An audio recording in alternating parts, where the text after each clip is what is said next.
People think the Amish are good farmers. The Amish are terrible farmers. People think the Amish farm is going to be like this supernatural, holistic, really regenerative space that you can go to, and like the best possible way you can garden and the best possible food you can get.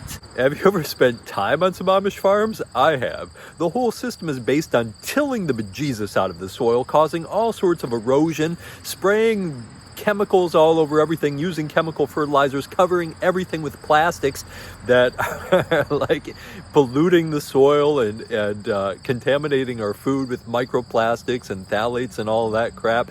They're like blinding their horses and shit. I mean, why should they know anything about farming? They weren't farmers. They were like urbanites who just wanted to go and live in a pastoral fantasy. Jacob Amon, the guy we get the word Amish for, wasn't a farmer at all. He was like a third-generation tailor. And all the people in his original congregation knew nothing about farming either. Otherwise, they probably wouldn't have been into the whole thing. They came over here with literally like no idea what they were doing and totally were failing at it. So who they learned from? The remnants of the Puritans, who also came over from Europe with no idea what they were doing. They were also urbanites as part of an early back to the land movement.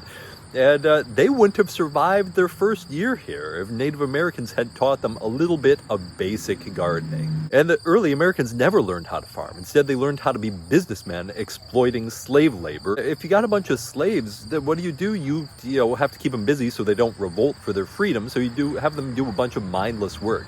And the whole American sort of system of gardening and farming is all about exploiting land, exploiting labor to make money as business, not about good farming.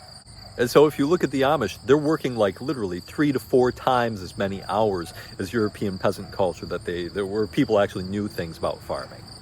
The only people who could have thought that Amish were good farmers was people who knew nothing about farming at all. Oh, look, here comes the next generation of back-to-landers, the 1960s hippies. And their early experiments were a total disaster too. So who did they look for? They saw the Amish and thought, well, these people know what they're doing. And so even today, our whole back to the land organic farming movement is all based on copying people who had no idea what they were doing in the first place. And this is why we need permaculture.